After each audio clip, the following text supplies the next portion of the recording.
Di bawah ratusan meter air, sebuah kapal selam dapat melintasi samudra penuh tanpa melihat langit, tanpa menerima sinyal satelit, dan tanpa mengungkapkan posisinya. Di dunia gelap itu, di mana penyimpangan minimal dapat berarti bahaya, navigasi menjadi ilmu yang sunyi, tepat, dan hampir tak terlihat. GPS berfungsi karena sebuah antena menerima sinyal dari beberapa satelit yang mengorbit. Dengan sinyal-sinyal itu, ia menghitung jarak ke setiap satelit dan memperoleh posisi di permukaan bumi. Di udara atau di permukaan laut, sistem ini bisa sangat berguna. Di bawah air, sebaliknya, sinyalnya melemah hampir sepenuhnya. Gelombang radio yang digunakan GPS tidak menembus lautan dengan baik, terutama ketika kapal selam berada pada kedalaman operasional. Hal ini menciptakan sebuah paradoks. Kapal selam adalah salah satu mesin paling canggih yang pernah dibuat, tetapi bergerak di lingkungan di mana teknologi sehari-hari yang ada di ponsel manapun berhenti berfungsi. Solusinya bukan satu teknologi ajaib, melainkan arsitektur navigasi yang lengkap. Setiap sistem menyumbangkan sebagian kebenaran, dan semuanya bersama-sama mengurangi ketidakpastian. Prinsip pertama adalah navigasi perkiraan. Jika titik keberangkatan, kecepatan, haluan, dan waktu yang telah berlalu diketahui, posisi baru yang perkiraan dapat dihitung. Teknik ini sudah ada jauh sebelum kapal selam nuklir dan satelit. Para navigator permukaan sudah menggunakannya dengan kompas, jam, peta, dan log. Dalam kapal selam modern, gagasan kuno itu diubah menjadi perhitungan berkelanjutan yang dilakukan oleh komputer dan sensor dengan presisi sangat tinggi. Masalahnya adalah navigasi perkiraan mengakumulasi kesalahan. Penyimpangan kecil dalam haluan, arus yang tidak terukur, pembacaan kecepatan yang tidak sempurna, atau kemiringan minimal dapat menghasilkan perbedaan yang semakin besar antara posisi yang dihitung dan posisi nyata. Setelah 1 jam, kesalahannya bisa kecil. Setelah beberapa hari, bisa menjadi berbahaya. Setelah berminggu-minggu, bisa mengubah rute yang aman menjadi ketidakpastian strategis. Itulah mengapa inti navigasi kapal selam modern adalah sistem navigasi inersia. Prinsipnya tampak sederhana, tetapi pelaksanaannya luar biasa kompleks. Sistem inersia mengukur percepatan dan rotasi. Jika ia mendeteksi seberapa besar kapal selam dipercepat, ke arah mana ia berputar, dan berapa lama setiap gerakan dipertahankan, ia dapat menghitung bagaimana kapal berpindah dari posisi awalnya. Tidak memerlukan sinyal eksternal, tidak bertanya kepada langit, tidak memancarkan pulsa, tidak mengungkapkan posisi, hanya merasakan gerakan dari dalam. Akselerometer mendeteksi perubahan kecepatan, giroskop mendeteksi perubahan orientasi. Komputer mengintegrasikan data tersebut dan menghasilkan estimasi posisi, haluan, kecepatan, pitch, roll, dan kedalaman secara berkelanjutan. Dalam istilah praktis, kapal selam membawa semacam memori matematis dari gerakannya sendiri. Setiap meter yang ditempuh, setiap belokan, setiap perubahan kedalaman tercatat dalam perhitungan. Sistem inersia mekanis pertama bergantung pada giroskop dengan bagian bergerak yang sangat presisi. Seiring waktu, teknologi yang lebih canggih muncul, seperti giroskop laser, giroskop serat optik, dan sensor yang semakin stabil. Dalam kapal selam militer, sistem ini terintegrasi dalam platform yang dirancang untuk mempertahankan presisi selama periode panjang. Alasannya jelas. Semakin sedikit kapal selam bergantung pada naik ke permukaan, semakin sulit untuk mendeteksinya. Namun, navigasi inersia tidak sempurna. Musuh utamanya adalah pergeseran. Setiap sensor memiliki ketidaksempurnaan kecil. Sebuah akselerometer dapat mengukur percepatan minimal yang sebenarnya tidak ada. Sebuah giroskop dapat mencatat rotasi yang hampir tidak terasa, yang tidak terjadi persis seperti itu. Kesalahan-kesalahan itu sangat kecil, tetapi ketika terintegrasi selama berjam-jam atau berhari-hari, mereka terakumulasi. Pergeseran itu seperti tetesan yang jatuh di atas batu. Pada awalnya tampak tidak relevan, tetapi seiring waktu mengubah seluruh hasilnya. Untuk membatasinya, kapal selam memperbarui sistem mereka dengan sumber eksternal ketika bisa melakukannya tanpa mengorbankan misi. Dalam beberapa keadaan, mereka dapat naik ke kedalaman periskop dan memanjangkan antena untuk menerima GPS selama periode yang sangat singkat. Momen itu memungkinkan koreksi posisi inersia, tetapi juga menciptakan risiko. Tiang, antena, atau periskop apapun di dekat permukaan dapat dideteksi oleh radar, sensor inframerah, pengawasan udara, atau satelit. Dalam operasi rahasia, bahkan beberapa menit keterpaparan bisa terlalu banyak. Itulah mengapa navigasi tanpa GPS tidak berarti mengabaikan GPS sepenuhnya. Artinya, mampu beroperasi tanpa bergantung padanya. Sebuah kapal selam dapat menggunakannya sebagai referensi sesekali, tetapi kemampuan nyatanya ditunjukkan ketika dapat terus bernavigasi tanpa bantuan itu selama periode panjang. Perbedaannya mendasar. GPS mengoreksi, sistem inersia menopang. Selain sistem inersia, kapal selam mengukur kedalamannya dengan sensor tekanan. Tekanan meningkat seiring kolom air di atas lambung, dan informasi itu memungkinkan mengetahui kedalaman perkiraan.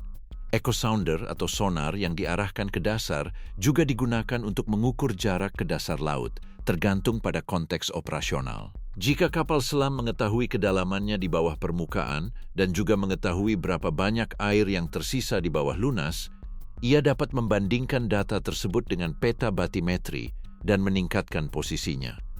Batimetri adalah padanan bawah laut dari topografi. Di darat, sebuah peta menunjukkan pegunungan, lembah, dataran tinggi, dan ngarai. Di lautan, dasar juga memiliki pegunungan, gunung berapi, parit, dataran, tebing, dan saluran. Selama-lama, dasar samudra dibayangkan sebagai hamparan yang rata dan monoton. Kenyataannya jauh lebih kompleks. Di bawah air ada lanskap yang sangat besar, dengan ciri-ciri yang dapat berfungsi sebagai referensi navigasi. Di zona yang sudah dipetakan dengan baik, sebuah kapal selam dapat membandingkan relief yang diukur oleh sensornya dengan peta dasar. Jika profil kedalaman di bawah rute cocok dengan bentuk yang dikenal, komputer dapat menyesuaikan posisi yang diperkirakan. Teknik ini tidak menggantikan navigasi inersia, tetapi dapat membantu mengoreksinya. Ini mirip dengan berjalan di malam hari dengan mata tertutup dan mengenali medan di bawah kaki.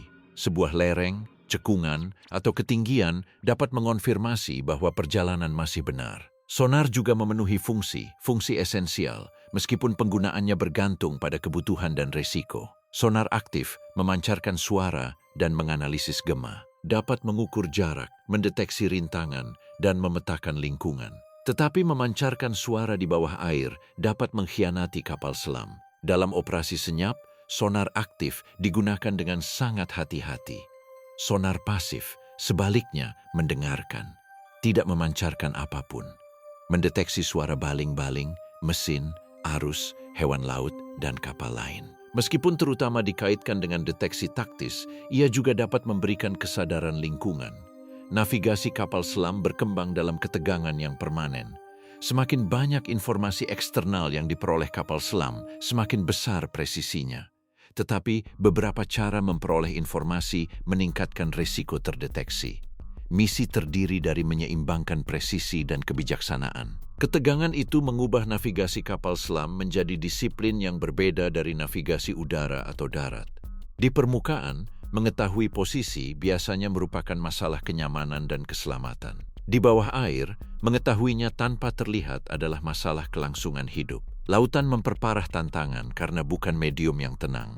Arus dapat memindahkan kapal selam. Densitas air berubah seiring suhu, salinitas, dan tekanan. Suara tidak merambat sama di semua lapisan. Ada zona di mana gelombang suara melengkung, tersalurkan, atau melemah. Sebuah pembacaan akustik dapat dipengaruhi oleh lingkungan.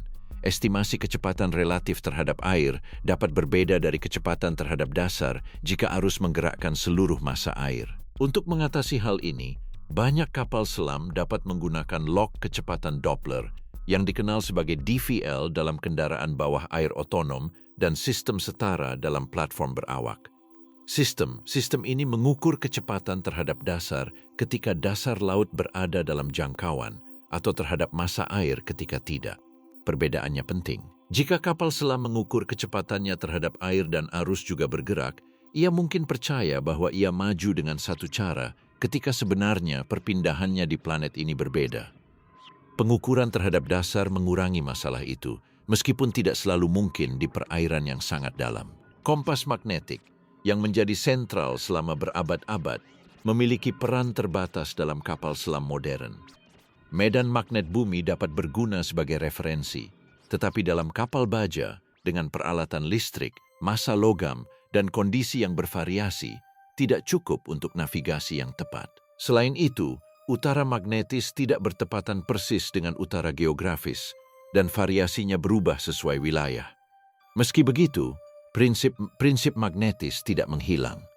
Mereka membentuk bagian dari sekumpulan referensi, kalibrasi, dan sistem tambahan yang lebih luas. Navigasi astronomi juga ada, tetapi hanya mungkin jika kapal selam berada di permukaan atau dalam kondisi yang memungkinkan pengamatan. Secara historis, kapal selam dapat muncul untuk mengambil referensi bintang, terutama sebelum era satelit. Saat ini, opsi itu mempertahankan nilai konseptual dan cadangan, meskipun dalam operasi modern prioritasnya biasanya meminimalkan segala keterpaparan. Langit dapat memberikan posisi, tetapi melihat langit bisa mengorbankan kerahasiaan. Hasilnya adalah navigasi berlapis. Lapisan pertama adalah inersia, berkelanjutan dan sunyi. Lapisan kedua adalah kecepatan, diukur oleh instrumen internal dan eksternal. Lapisan ketiga adalah kedalaman, dikaitkan dengan tekanan dan jarak ke dasar. Lapisan keempat adalah perbandingan dengan peta batimetri. Lapisan kelima adalah pembaruan eksternal sesekali, seperti GPS, komunikasi, sinyal akustik ramah, atau referensi visual ketika situasi memungkinkan. Lapisan keenam adalah penilaian manusia, yang menginterpretasikan data, memvalidasi rute, dan mendeteksi ketidakkonsistenan. Penilaian manusia itu tetap tidak tergantikan. Meskipun kapal selam penuh dengan komputer, para navigator harus memahami margin kesalahan, kualitas sumber, dan konsekuensi dari setiap koreksi. Sebuah posisi bukan hanya sebuah angka. Ini adalah estimasi dengan ketidakpastian. Navigasi profesional selalu bertanya seberapa salah posisi itu bisa dan risiko apa yang ada jika kesalahan berada pada kasusnya yang terburuk. Di selat yang sempit, kesalahan ratusan meter bisa kritis. Di laut terbuka, bisa dapat ditoleransi untuk sementara waktu. Di dekat pantai yang bermusuhan, kesalahan kecil bisa mendekatkan kapal selam ke sensor musuh, perairan dangkal, atau zona ranjau. Dalam patroli nuklir strategis, masalahnya bisa berbeda, mempertahankan zona operasi tanpa mengungkapkan pola. Setiap misi mendefinisikan hubungannya sendiri antara presisi, kesunyian, dan resiko. Itulah mengapa kapal selam tidak bernavigasi tanpa GPS dengan cara yang sama dalam semua kasus. Kapal selam serang, kapal selam balistik, kendaraan otonom penelitian, dan kapal selam ilmiah memiliki kebutuhan yang berbeda. Kendaraan oseanografi dapat menggunakan sonar aktif dan transponder akustik dengan bebas. Kapal selam militer mungkin menghindarinya. Kapal penelitian mencari data. Kapal strategis mencari ketersembunyian. Fisikanya sama, tetapi keputusannya sepenuhnya berbeda. Sebuah kapal selam modern tidak bergerak buta. Ia bergerak dengan visi yang tidak menyerupai visi manusia. Ia tidak melihat dengan cahaya, tetapi dengan tekanan, suara, percepatan, rotasi, peta, dan probabilitas. Dunianya tidak diwakili oleh kaca depan, melainkan oleh ruang kendali di mana setiap data menjadi bagian dari posisi yang mungkin. Sistem navigasi inersia dapat dipahami sebagai kerangka proses, tetapi kerangka membutuhkan otot, indera, dan koreksi. Navigasi nyata kapal selam bertumpu pada fusi sensor. Setiap instrumen mengamati bagian yang berbeda dari masalah. Beberapa mengukur gerakan, yang lain kedalaman, yang lain jarak, yang lain suara, yang lain waktu. Komputer mengintegrasikan data tersebut, tetapi awak harus tahu kapan mempercayainya dan kapan mencurigainya. Pengukuran waktu adalah bagian yang fundamental. Bernavigasi adalah menghubungkan gerakan dengan durasi. Kesalahan dalam waktu mempengaruhi kecepatan, jarak, dan sinkronisasi. Itulah mengapa kapal selam bergantung pada jam dengan presisi tinggi. Dalam platform canggih, waktu internal bukan detail administratif, melainkan infrastruktur navigasi. Setiap pembacaan sensor harus disinkronkan. Jika percepatan, rotasi, dan pengukuran kedalaman tidak bersesuaian persis pada saat yang sama, rekonstruksi gerakan menurun. Kedalaman, meskipun tampak data yang sederhana, juga memiliki nuansa. Sensor tekanan menunjukkan kedalaman di bawah permukaan, tetapi permukaan bukanlah lembaran yang tidak bergerak. Ada pasang surut, ombak, perubahan atmosfer, dan variasi lokal. Di perairan dalam, beberapa meter mungkin tidak terlalu penting. Di dekat dasar, bisa menentukan. Navigasi yang aman menuntut mengetahui tidak hanya di mana kapal selam berada secara horizontal, tetapi juga berapa banyak ruang vertikal yang dimilikinya untuk bermanuver. Jarak ke dasar diperoleh melalui echo sounder atau sonar navigasi ketika digunakan. Sebuah pulsa akustik berjalan ke bawah, memantul di dasar laut, dan kembali. Dengan mengukur waktu pergi dan kembali, dan mengetahui kecepatan suara dalam air, jarak dapat dihitung. Tetapi kecepatan suara di laut tidak konstan, berubah seiring suhu, salinitas, dan tekanan. Detail ini mengubah pengukuran yang tampaknya langsung menjadi masalah fisika. Perhitungan yang tepat memerlukan model medium. Suara adalah alat alami lautan karena cahaya diserap dengan cepat dan radar tidak berfungsi seperti di udara. Sonar dapat mencapai jarak yang signifikan, tetapi juga membuka dilema. Sonar aktif mengungkapkan kehadiran. Sonar pasif bergantung pada apa yang dihasilkan lingkungan. Dalam navigasi, kapal selam harus memutuskan kapan manfaat memancarkan melebihi bahaya didengar. Dalam banyak operasi, navigasi terbaik adalah yang memperoleh informasi tanpa membuat kebisingan. Dasar laut menawarkan referensi yang kuat ketika sudah dipetakan dengan baik. Peta batimetri modern dibangun dengan data sonar multiberkas, echo sounder, pengukuran hidrografi, dan, dalam skala besar, informasi satelit tidak langsung. Sonar multiberkas tidak mengukur satu titik di bawah kapal, tetapi sebuah jalur dasar. Dengan demikian, dihasilkan sekumpulan data yang mengungkapkan kemiringan, punggung bukit, cekungan, dan bentuk-bentuk. Peta-peta ini memungkinkan perencanaan rute, penghindaran bahaya, dan, dalam kasus tertentu, perbandingan pengukuran nyata dengan profil yang tersimpan. Navigasi kontur medan memanfaatkan perbandingan itu. Jika kapal selam mengukur urutan kedalaman dan urutan itu cocok dengan wilayah peta, posisi yang diperkirakan dapat dikoreksi. Prinsipnya mengingatkan pada sidik jari. Satu kedalaman tunggal tidak mengidentifikasi suatu tempat, karena banyak titik di lautan dapat memiliki kedalaman yang sama. Tetapi serangkaian perubahan dengan naik turun dan kemiringan tertentu bisa menjadi khas. Teknik ini memiliki batas. Bekerja lebih baik di zona dengan relief yang khas dan peta yang tepat. Di dataran abisal yang sangat seragam, dasar memberikan sedikit petunjuk. Di wilayah yang belum banyak dipetakan, peta mungkin tidak memadai. Di area dengan sedimen bergerak, aktivitas geologis, atau perubahan akibat badai, profil mungkin tidak cocok sempurna. Selain itu, mengukur secara aktif dasar dapat mengorbankan kerahasiaan jika memerlukan emisi akustik yang dapat terdeteksi. Kapal selam juga dapat menggunakan referensi akustik eksternal dalam konteks tertentu. Dalam operasi ilmiah atau kendaraan otonom, transponder dikerahkan di dasar atau pelampung yang merespons sinyal akustik. Dengan beberapa referensi, sebuah kendaraan dapat mentriangulasi posisinya. Sistem ini dikenal dalam navigasi kapal selam sebagai jaringan akustik, basis panjang, basis pendek, atau ultra short, sesuai dengan geometrinya. Sangat berguna untuk penelitian, inspeksi industri, dan operasi terkendali. Dalam misi militer rahasia, penggunaannya bergantung pada situasi, karena pertukaran akustik apapun dapat menjadi tanda. Komunikasi kapal selam menghadirkan hambatan lain. Gelombang radio frekuensi sangat rendah dapat menembus air hingga kedalaman tertentu, tetapi mengirimkan sedikit informasi dan memerlukan infrastruktur yang sangat besar. Komunikasi akustik memungkinkan pengiriman data di bawah air, meskipun dengan keterbatasan kecepatan, jangkauan, kebisingan, dan keamanan. Itulah mengapa sebuah kapal selam tidak dapat berperilaku seperti drone yang terus-menerus terhubung ke jaringan eksternal. Otonominya bukan preferensi, melainkan keharusan yang dipaksakan oleh medium. Navigasi tanpa GPS juga memerlukan peta laut khusus.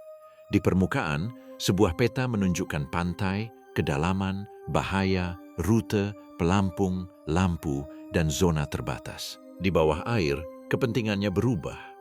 Yang penting adalah relief dasar, komposisi dasar laut, saluran dalam, kemiringan, gunung bawah laut, lapisan suara, zona penangkapan ikan, lalu lintas permukaan, dan jaringan sensor. Sebuah kapal selam membutuhkan visi 3 dimensi dan taktis dari lautan. Lapisan suara sangat penting. Di laut, kecepatan suara bervariasi sesuai kedalaman. Ini dapat menciptakan saluran di mana suara merambat sangat jauh atau zona di mana suara melengkung dan menciptakan bayangan akustik. Bagi kapal selam, kondisi ini mempengaruhi baik deteksi maupun navigasi. Sebuah gema dapat tiba dalam keadaan terdistorsi. Suara musuh mungkin tampak berasal dari arah yang berbeda. Sebuah kapal selam dapat bersembunyi di satu lapisan atau menghindari lapisan lain. Navigasi, akustik, dan taktik menjadi terikat satu sama lain. Relief bawah laut juga mempengaruhi kerahasiaan. Sebuah kapal selam dapat menggunakan gunung bawah laut, ngarai, atau perubahan kedalaman untuk mengurangi kemungkinan deteksi selama ia memiliki pengetahuan yang cukup tentang medan. Tetapi manuver itu meningkatkan tuntutan navigasi. Semakin dekat kapal selam beroperasi dengan dasar atau pantai, semakin kecil margin kesalahannya. Geografi yang sama yang melindungi bisa menjadi ancaman. Kecepatan diukur dengan beberapa cara. Sebuah log dapat memperkirakan gerakan terhadap air. Sistem Doppler dapat mengukurnya terhadap dasar jika dalam jangkauan. Sistem inersia menghitung kecepatan dari percepatan. Setiap metode memiliki keunggulan dan kesalahan. Navigasi yang tepat muncul dengan membandingkan satu sama lain. Jika sistem inersia menunjukkan satu kecepatan dan Doppler menunjukkan yang lain, mungkin ada arus, kesalahan sensor, atau kondisi lingkungan yang tidak diprediksi. Perbedaan itu bukan kegagalan otomatis, itu adalah petunjuk. Arus laut adalah salah satu musuh senyap terbesar. Sebuah kapal selam dapat mengarah ke timur dan maju dengan kecepatan tertentu, tetapi arus lateral dapat memindahkannya perlahan ke utara atau selatan. Di laut terbuka, hal ini dikoreksi dengan model dan pengukuran. Di dekat selat, ngarai, atau platform kontinental, arusnya bisa kompleks. Navigasi harus menggabungkan oseanografi, bukan hanya geometri. Ada juga pasang surut internal, gelombang densitas, dan massa air dengan perilaku berbeda. Lautan bukan kolam renang yang seragam. Ini adalah sistem berlapis dalam gerakan dengan batas tak terlihat.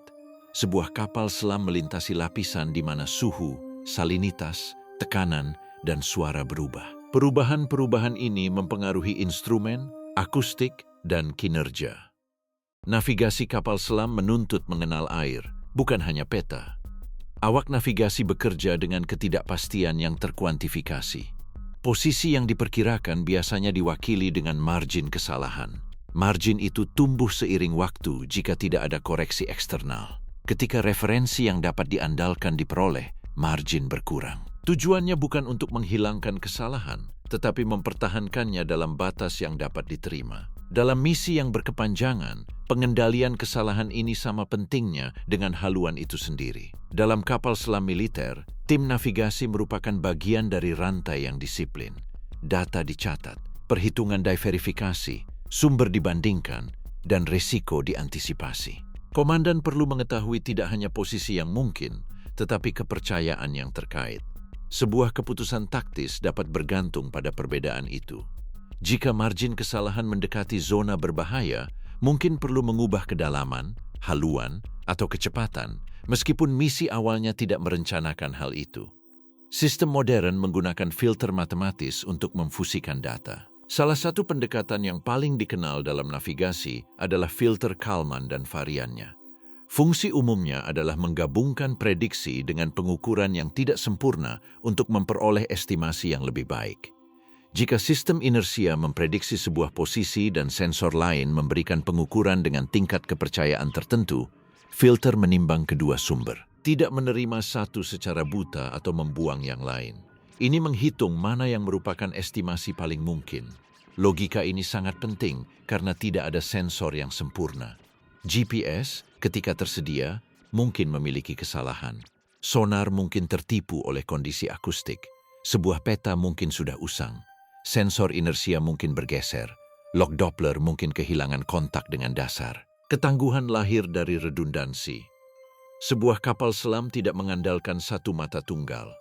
Ini mengandalkan banyak indera yang saling mengoreksi.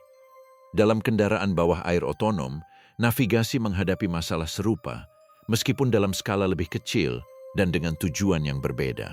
IUV yang digunakan untuk ilmu pengetahuan, pertambangan, inspeksi kabel, atau eksplorasi harus bernavigasi tanpa GPS saat berada di bawah air.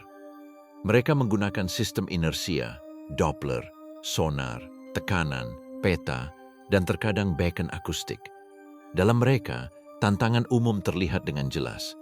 Semakin lama mereka berada tanpa referensi eksternal absolut, semakin besar kesalahannya. Itulah mengapa banyak yang secara berkala kembali ke permukaan atau menggunakan jaringan akustik yang dipasang.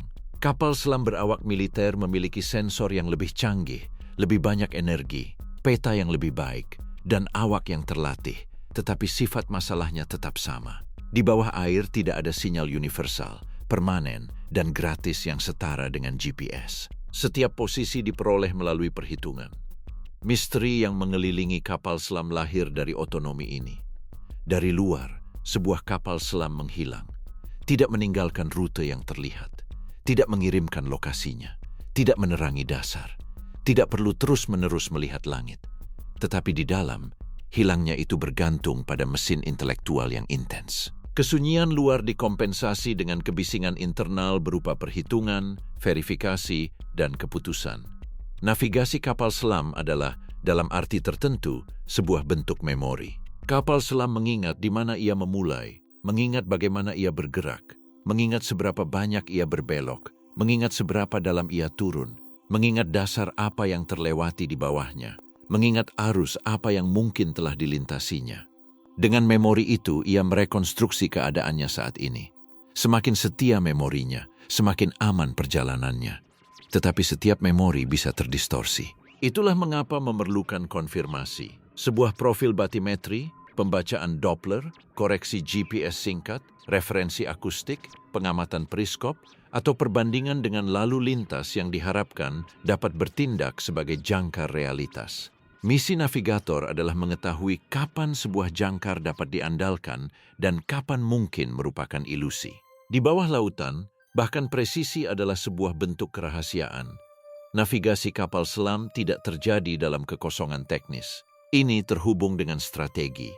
Sebuah kapal selam dapat membawa rudal, mengejar kapal selam lain, melindungi armada angkatan laut, mengawasi pantai, menyisipkan pasukan khusus, mengumpulkan intelijen, atau melakukan penelitian ilmiah. Setiap misi memaksakan cara bernavigasi yang berbeda. Sebuah kapal selam balistik yang dirancang untuk penangkalan nuklir berusaha untuk tetap tersembunyi selama periode yang panjang. Misinya bergantung pada ketidakpastian musuh. Jika tidak ada yang tahu persis di mana ia berada, nilai strategisnya meningkat. Untuk jenis platform itu, navigasi harus tepat, tetapi juga sangat rahasia. Mengoreksi posisi tidak boleh melibatkan pengungkapan area patroli. Itulah mengapa sistem inersia dan prosedur keterpaparan rendah sangat vital. Sebuah kapal selam serang memiliki dinamika yang berbeda. Ia dapat mengikuti kapal, memburu kapal selam, mendekati pantai, atau melintasi zona lalu lintas. Perlu bermanuver lebih sering dan beradaptasi dengan skenario yang berubah. Dapat beroperasi di perairan dalam atau litoral. Di zona pesisir, navigasi menjadi lebih sulit. Ada lebih sedikit kedalaman, lebih banyak rintangan, lebih banyak kebisingan, lebih banyak kapal, lebih banyak jaring, lebih banyak sensor, dan lebih banyak variasi dasar. Presisi menjadi kritis. Kapal selam ilmiah dan eksplorasi memprioritaskan aspek lain. Mereka dapat menggunakan sonar aktif, beacon, dan komunikasi akustik dengan lebih sedikit batasan. Untuk memetakan dasar, mempelajari ekosistem, atau menginspeksi struktur, mereka perlu mengetahui dengan tepat di mana data diambil. Dalam dunia itu, navigasi adalah bagian dari ilmu pengetahuan. Sebuah penemuan kehilangan nilainya jika lokasinya yang tepat tidak diketahui. Navigasi di perairan kutub menambah kesulitan tersendiri. Di bawah es, sebuah kapal selam tidak dapat muncul bebas di sembarang titik. GPS tidak tersedia saat tetap berada di bawah air, dan permukaan ditutupi oleh penghalang padat. Menemukan zona es tipis, polinyas, atau area yang aman memerlukan sonar, peta, pengalaman, dan analisis konstan. Margin kesalahan berkurang karena opsi naik untuk mengoreksi posisi mungkin tidak segera tersedia. Di Arktik, selain itu, lingkungan magnetis dan geografis memperumit beberapa referensi. Di dekat kutub, kompas magnetis kurang berguna. Rute dapat melintasi zona di mana referensi tradisional berperilaku kurang intuitif. Navigasi inersia menjadi semakin berharga, meskipun juga memerlukan kalibrasi dan pengendalian pergeseran. Dalam skenario itu, sebuah kapal selam menjadi kapal yang melakukan perjalanan di dalam lautan yang tertutup di atas dan di bawah. Sejarah kapal selam ditandai oleh kecelakaan yang menunjukkan pentingnya navigasi. Di masa perang, posisi yang salah dapat membawa kapal selam ke perairan yang ditambang, gosong, atau rute yang dipatroli. Di masa damai, estimasi yang buruk dapat menyebabkan tabrakan, kandas, atau masuk ke zona terbatas. Bahkan dengan teknologi modern, lautan mempertahankan kemampuan untuk menghukum kepercayaan diri yang berlebihan. Dasar laut tidak selalu dipetakan dengan detail yang diperlukan. Meskipun ada basis data batimetri yang sangat besar, sebagian besar lautan dalam masih dipetakan dengan resolusi terbatas dibandingkan dengan permukaan bumi. Beberapa wilayah dikenal baik karena kepentingan komersial atau militernya. Yang lain masih menyimpan ketidakpastian. Bagi kapal selam, perbedaan itu penting. Sebuah gunung bawah laut yang tidak terdaftar dengan tepat bisa menjadi bahaya nyata. Peta laut diperbarui, tetapi tidak maha tahu. Dasar dapat berubah akibat longsoran, gempa bumi, vulkanisme, sedimentasi, atau aktivitas manusia. Di zona pesisir, perubahan dapat lebih cepat. Kabel, pipa, platform, jaring, dan bangkai kapal menambah rintangan. Navigasi kapal selam modern membutuhkan data yang diperbarui, tetapi juga kehati-hatian menghadapi hal yang tidak diketahui. Otomasi membantu, meskipun tidak menghilangkan tanggung jawab manusia. Sistem dapat menghitung rute, memfusikan sensor, memperingatkan bahaya, dan memproyeksikan kesalahan. Tetapi algoritma bekerja dengan data masukan. Jika sebuah pengukuran buruk, sebuah peta tidak lengkap, atau kondisi lingkungan tidak dipertimbangkan, komputer dapat menghasilkan kepercayaan diri yang menyesatkan. Itulah mengapa pelatihan personel navigasi tetap sentral. Navigasi kapal selam juga memasuki era teknologi baru. Salah satu bidang yang paling menjanjikan adalah navigasi inersia kuantum. Tujuannya adalah mengurangi pergeseran dengan mengukur percepatan dan rotasi dengan presisi yang jauh lebih besar, menggunakan sifat atom ultra dingin atau interferometri atom. Janjinya jelas. Jika sistem inersia bergeser lebih sedikit, kapal selam dapat melewati lebih banyak waktu tanpa koreksi eksternal. Di lingkungan di mana GPS dapat diblokir, dipalsukan, atau sekadar tidak dapat diakses, kemampuan itu memiliki nilai strategis. Penelitian sensor kuantum tidak berarti bahwa sistem saat ini tidak berguna. Ini berarti bahwa batas utama, pergeseran inersia, tetap menjadi masalah yang cukup penting untuk membenarkan generasi teknologi baru. Kemajuan nyata di bidang ini dapat mengubah tidak hanya kapal selam, tetapi juga pesawat terbang, rudal, drone, wahana luar angkasa, dan kendaraan otonom yang beroperasi di lingkungan tanpa sinyal. Jalur evolusi lain ada pada peta dasar laut. Seiring diperolehnya data batimetri yang lebih detail, kemungkinan navigasi berbasis medan meningkat. Jika sebuah kapal selam atau kendaraan otonom dapat membandingkan secara real-time apa yang diukurnya dengan peta resolusi tinggi, ia dapat mengoreksi posisinya tanpa GPS. Gagasan ini menyerupai cara beberapa sistem darat mengenali jalan, gedung, atau relief, tetapi dipindahkan ke dunia di mana referensinya bersifat akustik dan 3 dimensi. Kecerdasan buatan juga mulai berpengaruh. Dalam kendaraan bawah air otonom, algoritma dapat mengidentifikasi pola dasar, meningkatkan peta, mengenali objek, dan menyesuaikan lintasan. Navigasi dan pemetaan simultan, yang dikenal sebagai SLAM, memungkinkan sebuah kendaraan membangun peta sambil memperkirakan posisinya sendiri di dalamnya. Di bawah air, ini sulit karena ketiadaan GPS dan kompleksitas sonar, tetapi kemajuan terus berlanjut. Namun, dalam kapal selam militer, adopsi teknologi baru disaring oleh tuntutan yang ketat, keandalan. Sistem eksperimental mungkin menjanjikan, tetapi platform strategis perlu beroperasi dalam kondisi ekstrim selama bertahun-tahun. Navigasi tidak dapat bergantung pada kebaruan yang rapuh. Setiap sensor harus tahan terhadap getaran, tekanan, perubahan termal, gangguan, pemeliharaan terbatas, dan skenario pertempuran. Masalah peperangan elektronik juga muncul. GPS tidak hanya bisa absen di bawah air. Di permukaan, ia dapat diganggu atau dipalsukan. Angkatan bersenjata modern mengasumsikan bahwa sinyal satelit dapat dinegasikan. Itulah mengapa navigasi tanpa GPS bukan lagi hanya kekhasan kapal selam. Ini menjadi kebutuhan umum. Pesawat terbang, kapal, drone, dan unit darat mencari alternatif. Kapal selam telah menghadapi masa depan itu selama beberapa dekade. Navigasi kapal selam memiliki dimensi psikologis. Awak hidup di lingkungan tertutup, tanpa jendela, dan tanpa referensi alam. Tidak ada yang melihat kota, pegunungan, atau bintang berlalu.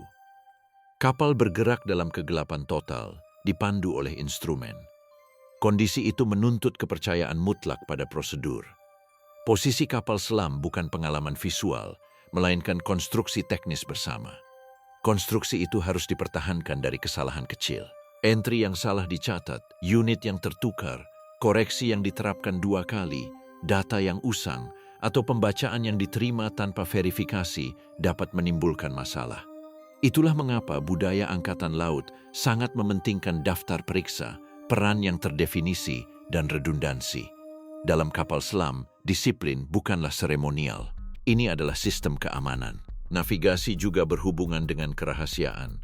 Banyak rute, peta, tanda tangan akustik, dan prosedur diklasifikasikan. Informasi publik memungkinkan pemahaman prinsip-prinsip umum, tetapi bukan detail operasional. Hal ini memupuk zona misteri. Diketahui bagaimana fisikanya bekerja, tetapi tidak persis bagaimana setiap angkatan laut menggabungkan sensor, peta, algoritma, dan taktik. Keburaman itu disengaja. Dalam peperangan kapal selam, mengungkapkan cara bernavigasi dapat mengungkapkan cara ditemukan. Pertanyaan sentral, kemudian, bukan hanya bagaimana kapal selam bernavigasi tanpa GPS. Pertanyaan yang lebih dalam adalah bagaimana mereka mempertahankan kepastian yang cukup di dalam lingkungan yang dirancang oleh alam untuk menghapus referensi. Jawabannya menggabungkan kemandirian dan koreksi. Sebuah kapal selam modern menghitung posisinya sendiri, membandingkan posisi itu dengan dunia ketika bisa, dan mengurangi kesalahan tanpa memecah kesunyian. Dalam rute samudra yang panjang, kapal selam dapat mengandalkan terutama sistem inersianya, didukung oleh sensor kecepatan dan kedalaman. Di zona dengan relief yang dikenal, dapat menggunakan dasar sebagai referensi. Dalam operasi ilmiah, dapat mengandalkan beacon akustik. Dalam situasi yang aman, dapat naik sebentar untuk memperbarui GPS. Dalam misi rahasia, dapat menolak tindakan apapun yang meningkatkan tanda kapal, meskipun itu berarti menerima ketidakpastian yang lebih besar untuk sementara waktu. Setiap keputusan adalah pertukaran. Lebih banyak presisi bisa berarti lebih banyak keterpaparan. Lebih banyak kesunyian bisa berarti lebih banyak pergeseran. Lebih banyak kecepatan dapat menghasilkan lebih banyak kebisingan. Lebih dekat ke dasar dapat memberikan perlindungan, tetapi juga risiko tabrakan. Lebih banyak komunikasi dapat memberikan data, tetapi juga mengungkapkan kehadiran. Navigasi kapal selam adalah seni mengelola pertukaran-pertukaran itu.